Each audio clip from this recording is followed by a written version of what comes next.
Sorry to keep you waiting. I'm bad with deadlines, a lot like Donald Trump. Hopefully he's bad with deadlines. This is the Mop-Up. I'm David Feldman in New York City, and I can assure you at this moment in time, Donald Trump and Pete Hegseth are a bigger threat to our troops than the Iranians.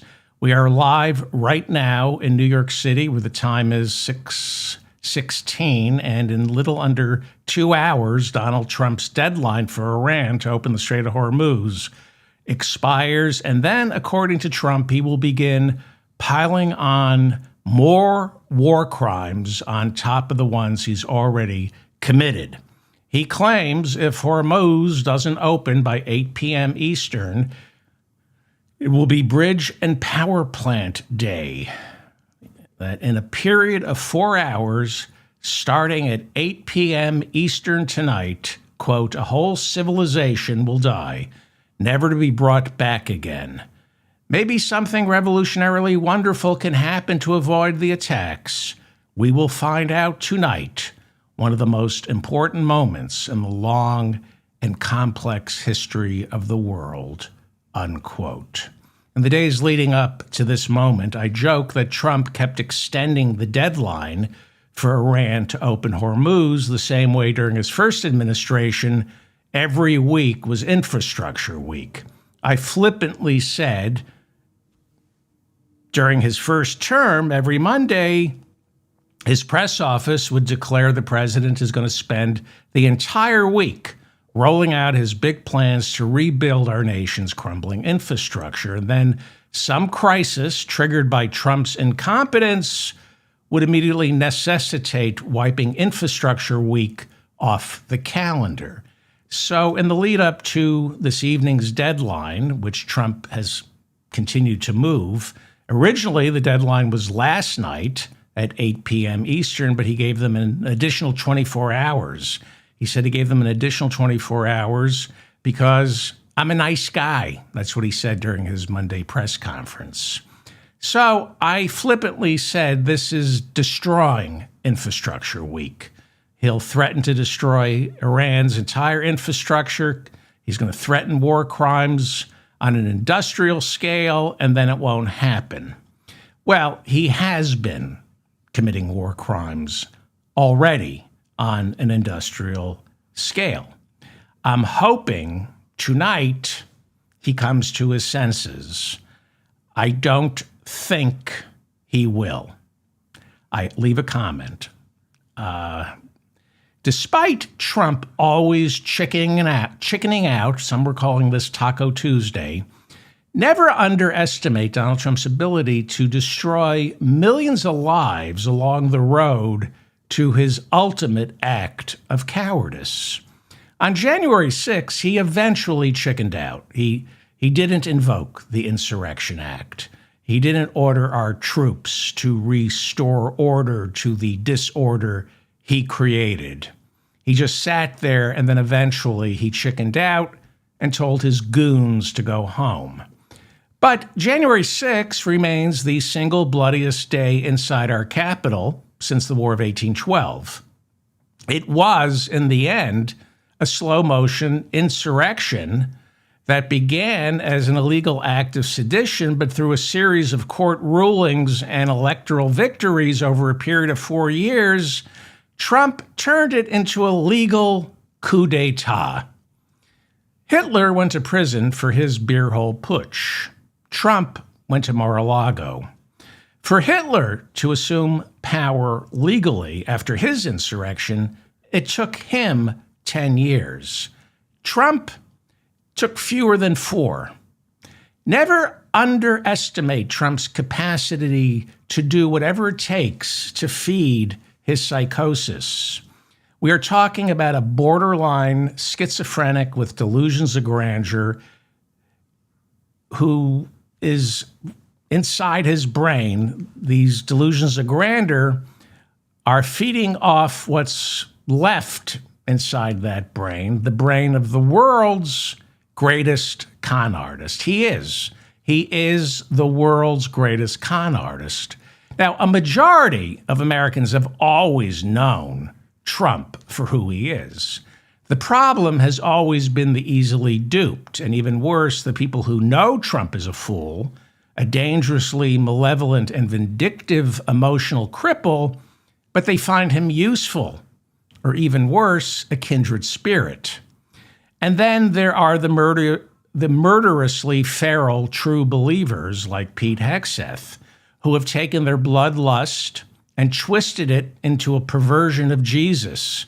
They're convinced their religion worships the only true God, and it falls upon them to wage the final battle in the clash of civilizations. We saw what Pete Hegseth was capable of and who he really is during those series of illegal airstrikes against alleged narco-terrorists in the Caribbean and Eastern Pacific. We saw him become a serial killer right before our eyes. Since September, Hegseth and Trump, despite being warned by Pentagon lawyers they are committing war crimes, the two of them, Hegseth and Trump, ordered 42 airstrikes that we know of, resulting in the killing of 145 people. That would be in the Eastern Pacific and the Caribbean. According to the UN and the nation of Colombia, we know for certain that some of those victims were just fishermen. We know from our own Pentagon that after seeing survivors, we went back, and instead of rescuing survivors, we did a double tap, as they call it. We killed them all. That was the order.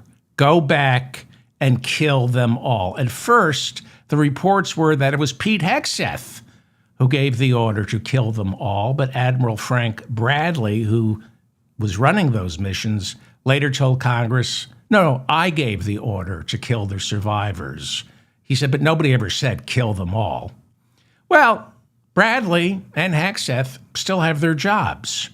There's no investigation, no inspectors general, no internal review, and so the waters, if you will, had been tested.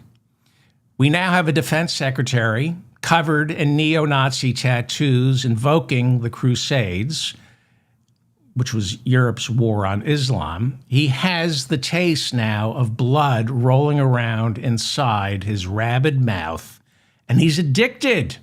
He's addicted to it. And he knows there's nobody in the White House, the Pentagon, the Justice Department, or Congress who will stop him from committing mass slaughter in the name of his counterfeit Jesus, who he's come to worship. There was no accountability for those illegal airstrikes over the Eastern Pacific and the Caribbean. Pete Hegseth knows he can get away with it. And he is, without question, the most unqualified, most dangerously corrupt and ignorant defense secretary in American history. It is the Fox Newsification of our entire military, waging war against imaginary enemies, always people of color. And the truth is whatever we decide it is. Now, I think Pete Hegseth is a true believer. I believe he's consumed by alcohol, self-loathing, rage, misogyny, racism, and he's been duped into believing this bedtime story that fuses faux patriotism with false prophecy. He's been duped by religious charlatans who actually believe Jesus isn't sufficiently Christian. The worst person in America right now is our commander-in-chief, and the second worst person in America is our defense secretary. At this moment, we have the leader of Israel, Benjamin Netanyahu, waging war, he claims, on behalf of all Jews. We have leaders of Iran, hardliners, running this theocratic regime, welcoming their own martyrdom in the name of Islam, and we have a defense secretary fighting a war on Islam in the name of Jesus. That is what he has told our soldiers, that is what he has committed to writing in his book entitled American Crusade. We know after 9/11, the word crusade was freighted. You had to be careful using the word crusade. He says, Pete Hegseth, that America is a Christian nation and that Islam is incompatible with our values. Hegseth holds Pentagon-sanctioned services that include pastors who proudly proclaim that Muslims should be banned from our government. We are being led by a defense secretary and a commander-in-chief who see this as a holy war. Well, Trump doesn't see this as a battle between Islam and Judeo-Christian values. He lacks the intellectual rigor to even read the scriptures. The only New Testament Donald Trump has ever picked up is his own Bible, the one with his name on it, and he only picked it up to make sure his name was bigger than Jesus's. Trump doesn't care about religion. He sees this tonight as a battle between white and brown. He just wants to kill brown people. And if you think I'm joking, I'm not. Tucker Carlson had Trump's ear throughout 2024, and he convinced Trump to pick J.D. Vance.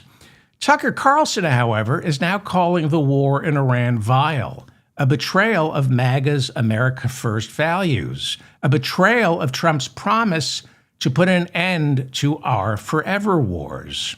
Here is Donald Trump running for president in 2016. Here he is, just days before defeating Hillary, at least in the Electoral College.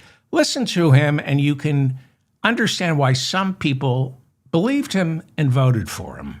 The people opposing us are the same people who and think of this, who've wasted $6 trillion on wars in the Middle East. We could have rebuilt our country twice. That have produced only more terrorism, more death, more suffering. Imagine if that money had been spent right here in our home. We've totally destabilized the Middle East. And if you think about it, $6 trillion, and it was far better 15 years ago.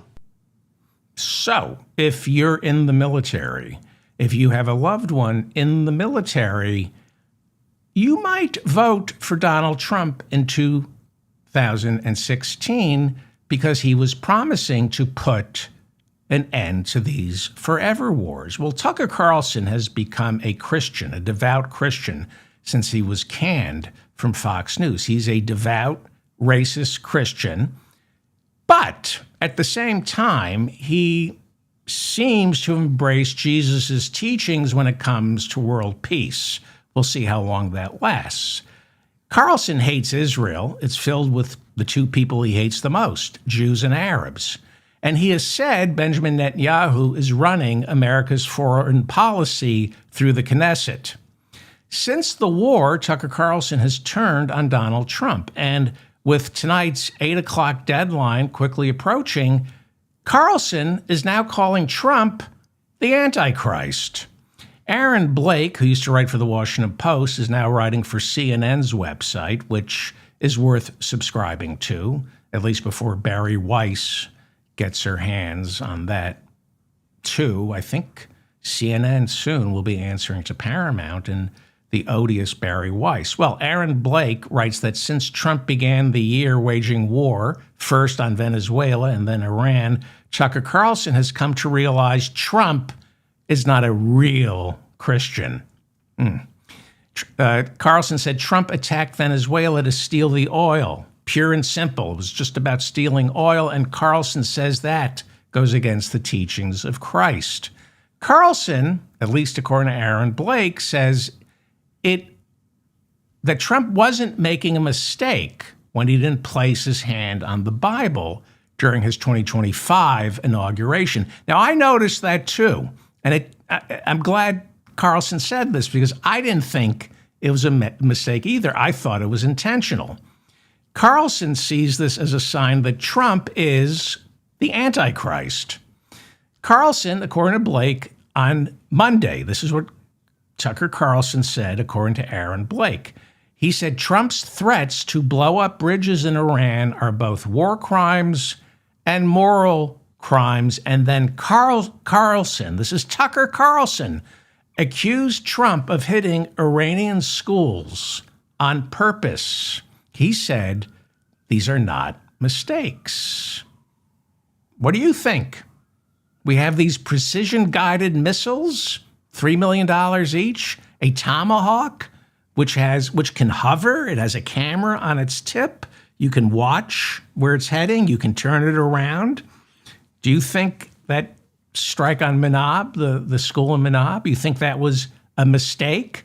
We thought it was a naval training center, really. And the camera on the tip of the Tomahawk couldn't tell you it wasn't? The Iranian Red Crescent Society reporting that more than 2,000 Iranian civilians have been killed since February 28th. 220 of them children, with an additional 2,000 children injured. Across Iran, these bombings damage or destroyed 216 hospitals, health centers, medical clinics, 54 emergency rooms, 46 medical units, and 41 ambulances. Our bombs are killing doctors, nurses, paramedics. We killed 25 doctors and injured 118, and 100,000 civilian sites inside Iran have been hit, either destroyed or in desperate need of repairs. Now, we're hitting 100,000 civilian sites, and you're telling me that's not intentional? We are waging a war of aggression, and the people responsible for this, and it is Donald Trump, Pete Hegseth, and Benjamin Netanyahu. Those are the three. We are waging a war of aggression, and the people responsible for this carnage have zero problem wiping out people of color, especially Muslims. We are not acting out of self-defense. This is a war of choice. It is why Pete Hegseth and Donald Trump rebranded the Pentagon. They say it's no longer the Defense Department. They call it the War Department, and they've spent a couple of $2 billion changing the name. Hegseth calls himself the Secretary of War. All of this has been done without any authorization from Congress, but that won't stop them because they don't obey the law. They don't obey the Constitution. They don't obey Congress. They don't obey judges. So, Pete Hegseth, America's first self-proclaimed Secretary of War, has been looking for war in the name of Jesus. He says that while telling his soldiers it's time to prioritize lethality over legality. Pete Hegseth calls the rules of engagement, the laws of war, he calls them, quote unquote, stupid. In 2024, when Pete Hegseth was still on Fox News, he talked about his time serving in Iraq, about when he was ordered by his commander to obey the rules of engagement. And he ignored the order and told the soldiers underneath him in his platoon, ignore the orders. Do not follow rules of engagement. If you see an Iraqi with a gun, kill him. In his year running the Pentagon, Hegseth fired the top judge advocate generals for the Army, Navy, and Air Force. Those would be the JAGs. He got rid of them because he said they were, quote, too restrictive and risk averse in combat. Risk averse. What does that mean? Risk, I mean, you're willing to take risks. With whose life? Risk averse. He eliminated what are called civilian environmental teams, which have been set up to examine methods to reduce civilian casualties during war. Hegseth has, according to international law experts, repeatedly committed war crimes simply by commanding our troops to give the enemy, quote, no quarter and no mercy, unquote.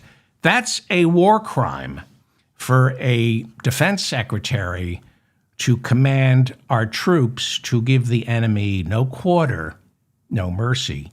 Rules of engagement say you give them an opportunity to surrender. Last week, more than 100 international law and human rights experts wrote a letter warning that the Defense Department has been committing war crimes in violation not of international law, but America's war crime statutes passed in the 1990s. The bombing of the B-1 bridge last week, where Trump celebrated it, that is a war crime, and about 13 people were killed. The blowing up of the Pasteur Clinic in Tehran, that would be the country's leading research facility for infectious diseases, blowing that up, war crime. Bunker busters dropped on Tehran's MIT. They have what is the equivalent of an MIT in Tehran. We're dropping bunker busters on universities. We're blowing up hospitals, ambulances, schools, all according to American law dating back to the 1990s. These are war crimes.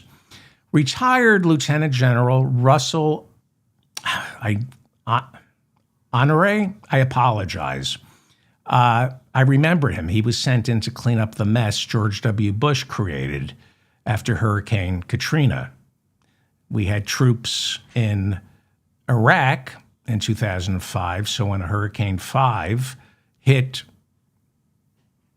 New Orleans, 3,000 people died. And I remember it was a disaster until Lieutenant General Russell L. Honore was sent in. I am butchering his last name, but it does have honor in it. He is a well-respected general.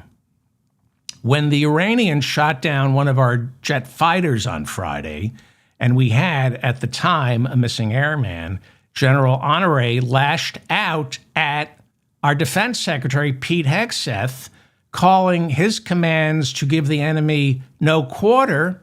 The general said that was reckless and outrageous. Why? Why is it reckless and outrageous?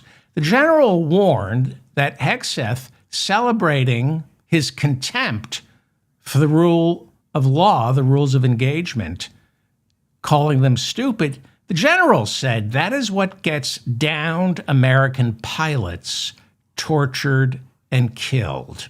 It was what John McCain said when Bush and Cheney began torturing enemy combatants.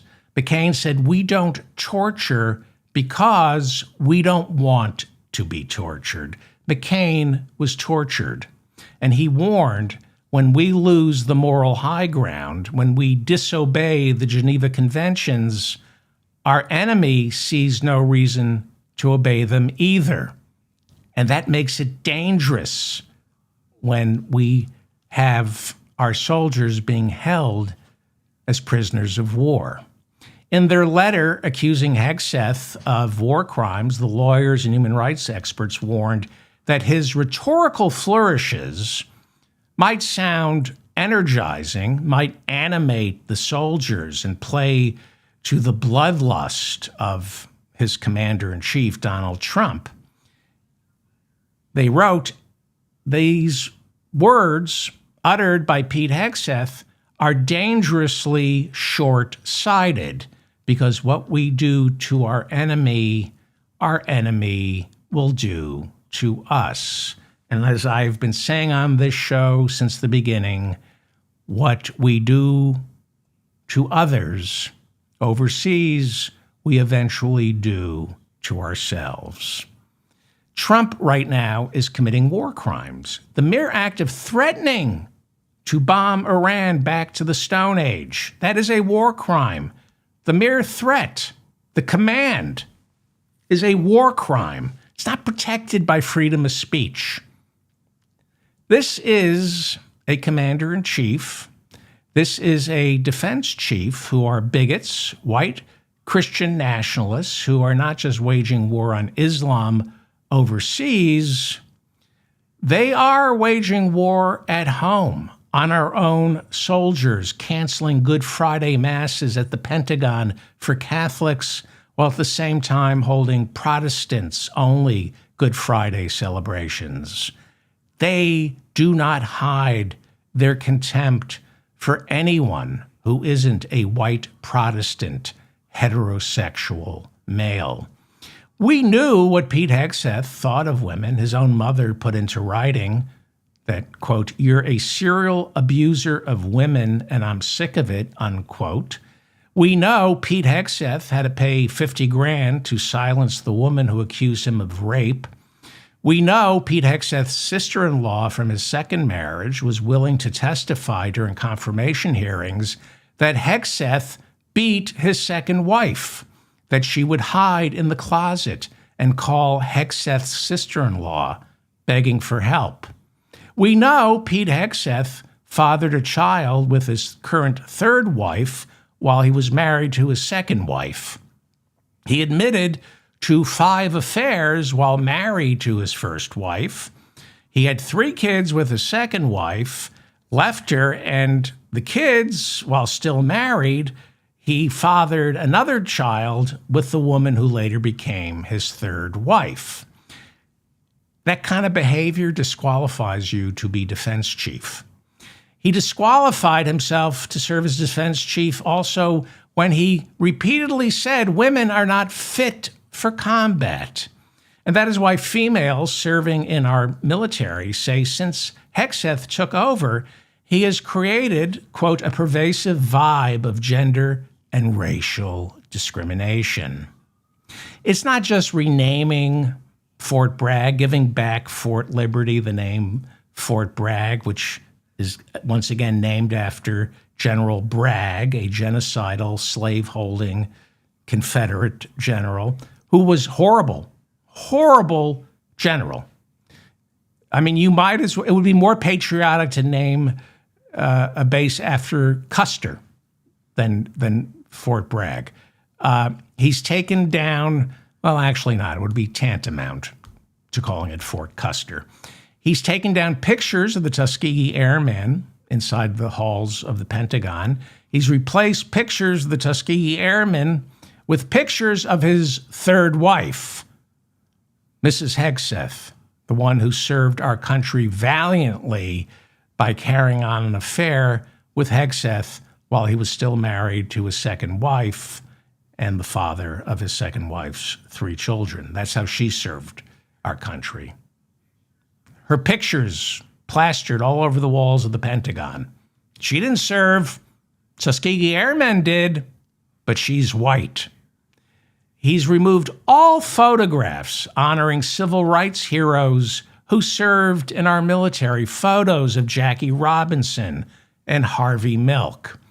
One Pentagon official told the New York Times that Hegseth has created a tone, a belief system in the Pentagon that any black, Hispanic, gay, or female superior officer did not rise in the ranks due to merit, but rather got there as a beneficiary of DEI, which Hegseth attributes to the Marxist woke mindset. So he invites insubordination. He's basically telling the troops, you don't have to obey a commanding officer if they're black, Hispanic, gay, or female, because they don't deserve it. He has actively blocked promotions for nearly a dozen female and black officers, claiming the only reason they're being considered is their race and gender. The New York Times reporting that one female officer said Hegseth refuses to listen. He doesn't listen to anybody. He knows what he knows, and that's good enough. And that is why, according to this female officer, Hegseth is pretty much universally despised inside the Pentagon. She told the New York Times he's hated more inside the Pentagon than outside. In other words, you think the American people hate Hegseth? You should listen to what people inside the Pentagon think of him. The Times reporting that career officers inside the Pentagon are accusing Hegseth of cultivating an anti-intellectual culture with an open contempt for expertise.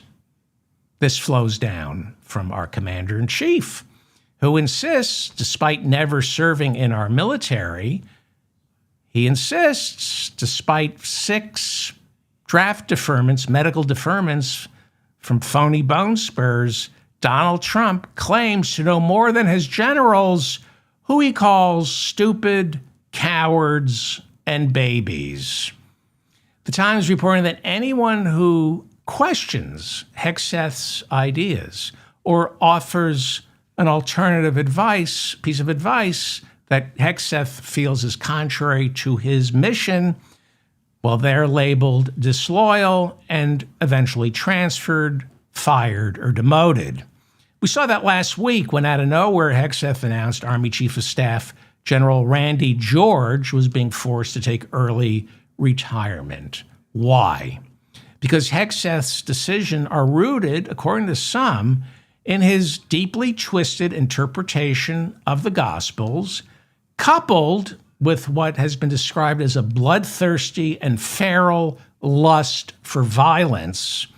And layered on top of all that is unbridled ambition and paranoia.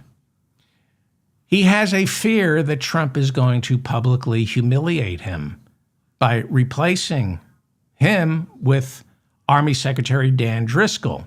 It has been reported in the Times that anyone associated with Army Secretary Dan Driscoll becomes a pariah, is considered disloyal just for having any connection to Dan Driscoll. This is how tonight's war decisions are being made. So let me ask you, would you want to serve in Pete Hegseth's military? Would you trust your child to serve in Pete Hegseth's military? A recruitment officer telling the New York Times Hegseth is making their jobs next to impossible.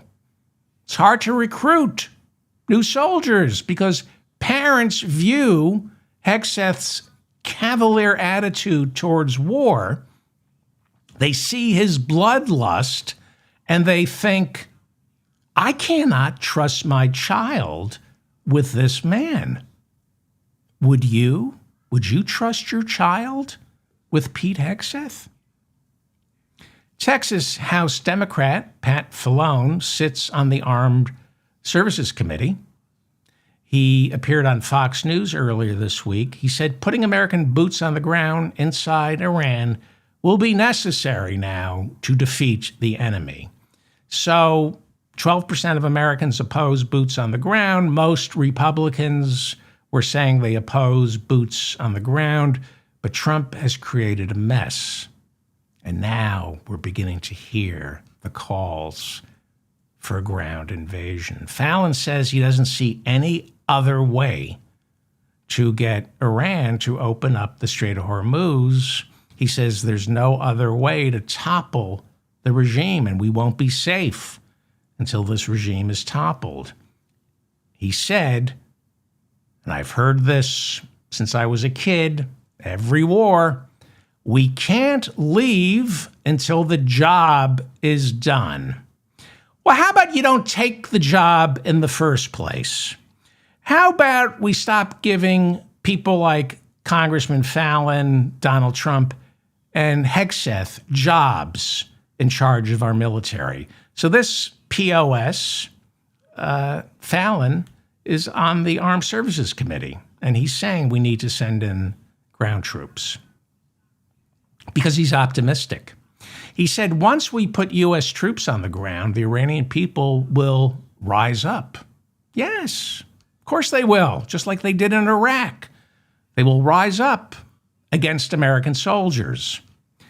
He insists, however, because he knows better, that the Iranian people will rise up against the Islamic Revolutionary Guard. And the Islamic Revolutionary Guard, he said, will melt away.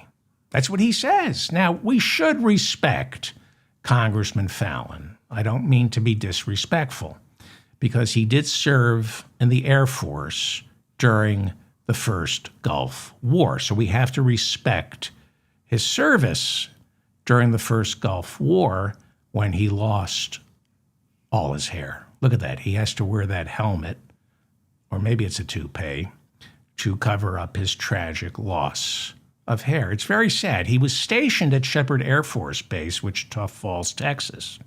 Stationed in Texas when war in the Gulf broke out. And he was so worried about getting deployed to Iraq that he worried himself sick and lost all his hair. He remained stateside during the entire Gulf War. So, we thank those who served, but we tend to focus solely on the combat veterans. We neglect the brave men like Congressman Fallon, who suffered as well, remaining stateside, desperately worried he'd have to go to Iraq. Thank you, Congressman Fallon, for your lack of combat service. You sacrificed your hair, worrying yourself sick that you would have to put your boots on the ground in Iraq. So, yeah, you didn't quite pay the ultimate price, but, look at you. You paid the penultimate price, losing your flowing locks and being forced to walk around with a diseased ostrich's pubic hair on top of your head. Congressman Fallon, we need to listen to men like Fallon who say we should send our troops into Iran. We should listen to Congressman Fallon, and then when he's done talking, you say, Congressman, what do you have to feed that thing on top of your head to keep it alive? Fallon said by committing troops, ground troops, something he didn't do, he said our soldiers will pave the way for a moderate faction to take control of Iran. Well, you do realize we killed all the moderates, right? And do you really believe that, Congressman? Because we know the intelligence community keeps telling Trump and Netanyahu that the Revolutionary Guard is stronger today than it was before Trump began bombing them on February 28th. The Economist is out with a report yesterday that the Revolutionary Guard has complete control now of the Iranian economy. Since February 28th, the Revolutionary Guard is richer and has a bigger financial hold on the Iranian people than it did before February 28th. According to The Economist, the Iranian Revolutionary Guard always controlled the oil. Thanks to closing Hormuz, their profits from that oil have doubled. Iran is currently exporting about 3 million barrels of oil per day. That is the same amount of oil they exported before the war started. But they're exporting it now at much higher prices, their revenue nearly doubling. Money. It's hard to topple a regime when they have all the money, when they control shadow banking. According to The Economist, the Revolutionary Guard controls all illicit trade, that you cannot trade anything that's against the law without going through the Revolutionary Guard. It can't come into the country and it can't go out. And we know that the underground economy, especially here in the United States, is much bigger than anyone is willing to admit. The Iranian Revolutionary Guard is too rich and too powerful to be toppled. It's not a cult of personality. It's loyalists and bureaucrats who can be replaced. It's decentralized. It's not top down. I don't know if Trump knew that. I'm sure he was told that. He didn't understand. Which is why Trump, during Monday's press conference, insisted this was unbelievable. I mean, it's always unbelievable. Trump insisted he is doing the Iranian people a favor by bombing them back to the Stone Ages. That's what he calls it, the Stone Ages. He said the Iranian people, he said, are willing to suffer from our bombs in order to become free. He said, I get messages from the Iranian people begging me, I'm sorry. It's like something out of Armando Iannucci's movies or In the Loop or The Thick of It. He said, I get messages from the Iranian people begging me, please keep bombing. I swear he said that. He said, I've listened to message intercepts of Iranian civilians crying after their neighborhood has been bombed. I swear he said this. He said, they're crying because we stopped bombing them. They cry when the bombing stops. He's heard them say, please keep bombing. Please come back, unquote. He said, quote, we drop bombs right near their homes, and when we stop bombing them, they beg us to come back. Can you believe it? Unquote. That's what he said. Can you believe it? Of course we can believe it. You just said it. You're the commander. It has to be true. When have you ever lied to the American people? Trump said the Iranian people like the sound of our bombs. They find it calming because it reminds them that soon they will be free. He literally said, since February 28th, the one thing that makes the Iranian people most happy is when the bombs start. And what makes them unhappy is when the bombs stop. We're making them happy by bombing them. George Orwell is going, what? Huh? Marx said, history repeats itself, first as tragedy, then as farce. So I don't know if you have seen Armando Iannucci's work. I don't know if you've seen the movie Death of Stalin, the movie In the Loop, or his BBC series The Thick of It. This is beyond anything Armando Iannucci is capable of. And he's responsible for the best political farce of the 21st century. If you're not familiar with Armando Iannucci, you've never seen political satire, political farce done properly. There's a New York Times article that came out about how we got into this war. I'm going to talk about it in a second. Watch the movie In the Loop. In the Loop. If you want to understand how these things happen, watch the movie In the Loop. Everybody in the White House told Donald Trump, do not bomb Iran. Everybody but Pete Hegseth. Everybody said this is going to be a mistake. Everybody. He went ahead and did it. Not a single foot soldier quit in protest. It's what In the Loop is about, Armando Iannucci's movie. It is a masterpiece. It's about the war in Iraq. It's about Colin Powell, who knew the war was wrong. Colin Powell. James Gandolfini basically plays Colin Powell in The Loop. And he knows the war is wrong, but he wants to be in the loop. Ambition. Everybody told Donald Trump, do not do this. He did it anyway, And not a single one of them had the courage, the patriotism to resign in protest. They are more culpable than Trump. You expect this demented intellectual lightweight Donald Trump to behave this way. It's the people around him enabling this behavior. I'm going to talk about this New York Times article, which I really recommend in a second. But only Pete Hegseth and Benjamin Netanyahu told Trump to do this. But nobody quits. Nobody quits.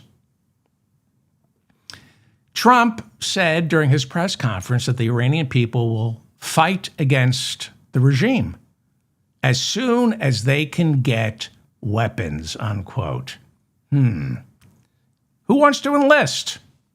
So we'll send in ground troops, and then Pete Hegseth and all the geniuses he surrounds himself with, they will figure out which Iranians to give assault weapons to, which Iranians will turn those assault weapons on the regime and not on our soldiers. That's an amazing plan. I'm assuming we still have some people left in the CIA who speak Farsi. Hey, I have children, draft age children. How can I sign them up for this war? See, I love the troops. I love the troops. I don't find them expendable. I don't see them as little plastic toys that you can move around and work out your sexual dysfunction. Trump said the Iranian people just need weapons. I'm telling you, Armando Iannucci, in the loop, in the loop, in the loop. Watch this movie, In the Loop. Trump said the Iranian people just need weapons. He said the Iranian leadership would give up in 2 seconds if the Iranian people just had weapons. Well, let's see. You've dropped close to 13,000 bombs on the Iranian leadership. Hormuz still closed, and there aren't enough bunker busters on the planet for you to penetrate the mountains where they keep their short-range missiles overlooking the Strait of Hormuz. The Revolutionary Guard is stronger today than when the war started, despite dropping 13,000 bombs, despite using up 25% of all our Tomahawk missiles. It takes 2 years to replenish them. So we're running low on Tomahawks. But you say all the Iranian people need are some American weapons, some guns, and they'll topple the regime. So, do you believe that? Do you believe that? We are beginning to learn more about the rescue mission to save that downed airman. Now, I don't know if you saw the press conference and the announcements yesterday. I told you all of it on Sunday. I got all that. The only thing I missed was it was 4 helicopters, not 2, that we had to destroy on the ground after the rescue. But this information was all out there. You just had to look for it and talk to the right people. So, all the Iranian people need are some weapons to topple the regime. Okay, we've learned about that rescue mission. Thank God that airman was rescued. Now, we're talking about one airman, and this is before we send in ground troops. Now, you think we're going to be able to do what I'm going to tell you they did once we have ground troops? There were 2 rescue missions to save one man. The first rescue mission failed because the Revolutionary Guard took out a Warthog. That was the second manned aircraft shot down over Iran in one day. So the F-15 got taken down, and then to rescue the pilot and the munitions officer sitting in the back seat, we sent in a Warthog And the Warthog got shot down. The pilot was able to fly it into the Persian Gulf, and he ended up in Kuwait. So he survived. But that was the second manned aircraft shot down over Iran in one day. And then 2 Black Hawk helicopters flew in to rescue the airmen who we had to go looking for. And this is all part of the first rescue mission. The Black Hawks, 2 Black Hawk helicopters were disabled by enemy fire. Several on board were injured. So the 2 Black Hawks had to, forgive the expression, retreat. And they gave up looking for that downed airman. So we had to launch a second rescue mission in Iran to find that one airman. Now, they didn't want us to know what it took to rescue this one airman. I believe it was General Kane, the chairman of the Joint Chiefs of Staff, was asked during the press conference, he said, I'd rather keep that secret. Everybody laughed. And Trump, who has diarrhea of the mouth, he just blurted it out. And this has been verified. Okay, so I'm going to give you the numbers here, and then I want you to think about sending in ground troops. And you tell me if we're going to extend the same courtesy to our soldiers once ground troops are sent in. What happens when we lose a soldier behind enemy lines? Are we going to do this? To save one airman over the past weekend, 155 military aircraft, 155 jets and helicopters and transport planes, 4 bombers, 64 fighter jets, 48 refueling tankers, and 13 rescue aircraft, along with hundreds of soldiers. Thank God they got him. It worked. They rescued this one airman. Thank God. Do you think once we have ground troops, once we have your kid on the ground, your wife, your husband on the ground in Iran, and they're trapped behind enemy lines, you think we're going to have the resources? You think they're going to expend 155 U.S. aircraft, hundreds of soldiers to rescue one of ours? I'd like to think we will. I like to think we won't have to, that we're not going to send in ground troops. But you know how war works. Eventually, we get hardened to all this, and we say what Trump said to the wife of a fallen hero. Well, he knew what he was signing up for. Remember that? During his first term, on the phone with the wife of a soldier who died in combat? Well, he knew what he was signing up for. To rescue one man, we did all that. And yes, it was worth it. 2 rescue aircraft couldn't take off after we rescued him, so they were destroyed before we left, so the Iranians wouldn't get their hands on these 2 rescue aircrafts. And this is what I got wrong. I thought we had to destroy 2 helicopters, which couldn't take off in the wet sand. It turns out we had to destroy 4 helicopters on that mission so that the Iranians wouldn't get their hands on them. So let's count. One F-15 was shot down. The Warthog sent in to rescue the pilot and the munitions guy behind him. One Warthog got shot down. 2 Black Hawks were damaged, unable to complete the mission. They had to fly home. Then on the second mission, we had to destroy 4 helicopters and 2 transport planes, all for one airman. 64 fighter jets, 48 refueling tankers, hundreds and hundreds of soldiers, all worth it. Thank God. There's a reason to celebrate. Declare victory, go home. That's the answer. Say we won, we made our point, go home, and then let Europe, China, India, Russia, whomever, get Iran to open up the Strait of Hormuz. That's the only solution.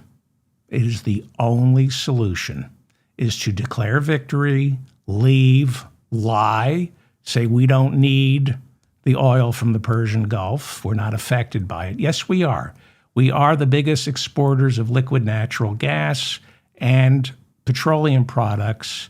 But thanks to President Obama, all the oil we produce domestically is not for domestic consumption. The oil companies got him to reverse the law so that all the oil and liquid natural gas that's produced here in the United States is sold on the open market worldwide. So whatever we produce is susceptible to the vicissitudes of the price of oil. We don't have energy independence because we sell to the world market. We didn't used to. Domestic oil was for domestic consumption. But the oil companies weren't making enough money. So when Trump says, we don't need the oil from the Strait of Hormuz, oh, you most certainly do, because the price of oil in the United States isn't coming down until Hormuz opens up. Yeah. Well, Massachusetts House Democrat Jim McGovern said it best. He called Donald Trump psychotic and totally unhinged. Now, is that hyperbole? No. We have a president who is, by all definitions, read Dr. Bandy Lee, he is a psychotic, unhinged. The Senate's top Democrat, Minority Leader Chuck Schumer, called Donald Trump an unhinged madman. The unhinged mad woman, Marjorie Taylor Greene, said Trump has gone, quote, insane. Marjorie Taylor Greene left Congress in January, partly because of the death threats she and her family began receiving when she insisted Trump release the Epstein files. This is what Marjorie Taylor Greene said about this war. Quote, everyone in his administration that claims to be a Christian needs to fall on their knees and beg forgiveness from God and stop worshiping the president and intervene in Trump's madness. I know all of you and him, and he has gone insane, and all of you are complicit. Marjorie Taylor Greene. Anthony Scaramucci, who served for 2 seconds in the first Trump administration, said it's time for the 25th Amendment. He said Trump has clearly gone mad. Arizona House Democrat Yassamin Ansari called for Congress to issue a proclamation calling for the invocation of the 25th Amendment, claiming Trump is unfit to serve as commander-in-chief. She also announced plans to introduce articles of impeachment against Pete Hegseth, who she accused of aiding and abetting Donald Trump's war crimes. His war crimes tonight, before he starts bombing. These threats to wipe out Iran's civilization. If it doesn't reopen Hormuz, that's a war crime, just threatening to wipe out a civilization. Trump's claiming the Iranians are begging him for peace, but after yesterday's and today's threat to destroy all of Iran, the Iranians stopped passing messages to their Pakistani intermediaries. The Iranians are not talking to Steve Witkoff or Jared Kushner, who Donald Trump boasted are acting as U.S. peace envoys, because they've done such a great job, those two, bringing peace to Ukraine. They've helped the people in Gaza. This is who he sends. He said J.D. Vance will also help negotiate the peace. So now, Marjorie Taylor Greene said, all of you are complicit. She's right. And we are now learning that Vance was against the war, but he agreed to support Trump if he was going to do it. Can't quit. Can't quit. Got to be a loyal foot soldier. According to new reporting in today's New York Times, the idea for the bombing campaign that started on February 28th was presented to Trump and several top White House officials inside the Situation Room on February 12th. And Netanyahu presented what amounted to be a four-part plan: decapitate the leadership, cripple their power, their ability to project power outside of Iran, encourage a popular uprising that results in regime change. Now, we know Mossad told Netanyahu before the bombing that if there's a popular uprising, there will be no regime change, there will be mass slaughter. The regime will slaughter anybody who tries to rise up against the regime. But Netanyahu wants to turn Iran into Syria. He wants Iran broken into 1,000 little pieces, divide and conquer. He wants to turn Iran into Lebanon. They want instability. Think of Donald Trump. We all had bosses like Donald Trump. They come to work. They don't want stability. They want instability. They don't want anybody. They don't want the workers happy. And they don't want anybody feeling feisty and coming for their job. So divide and conquer, play people against one another. It's human nature.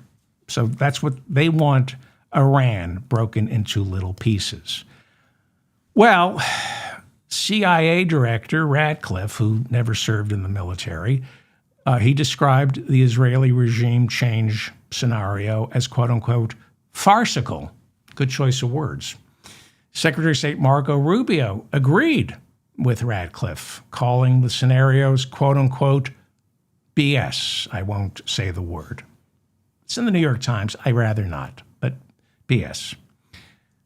The chairman of the Joint Chiefs of Staff, we know this, I've been telling you this, warned Trump that the Israelis tend to oversell their plans because they need U.S. assistance. And we all know that General Kane warned him, this was from reporting in the Washington Post, you can't do this alone.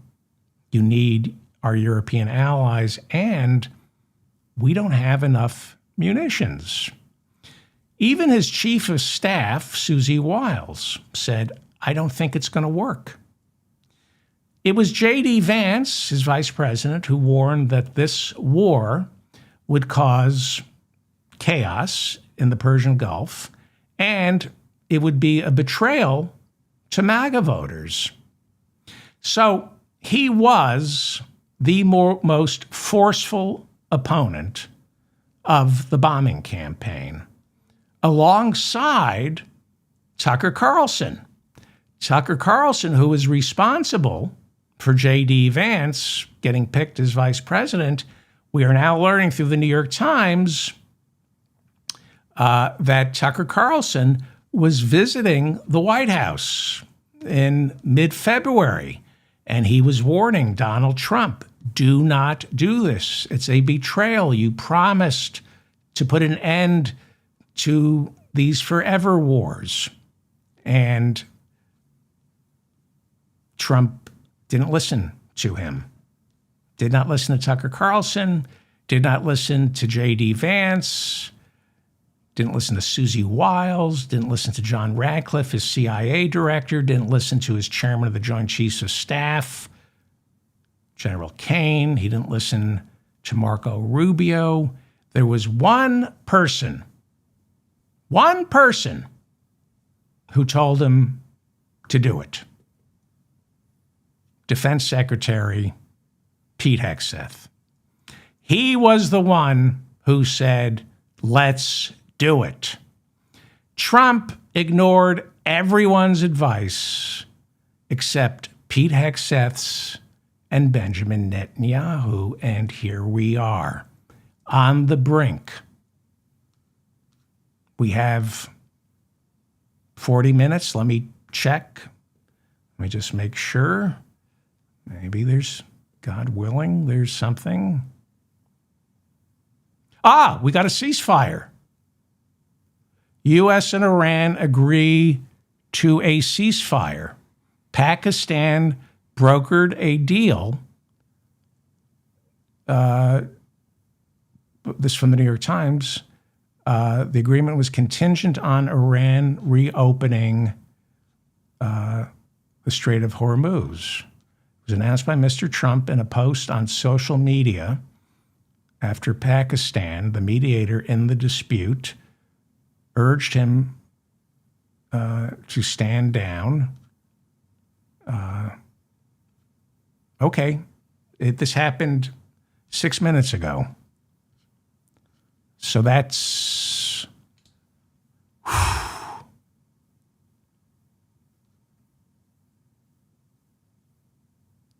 Okay. Well, not a bad way to end the show. Not a bad way. Let's go with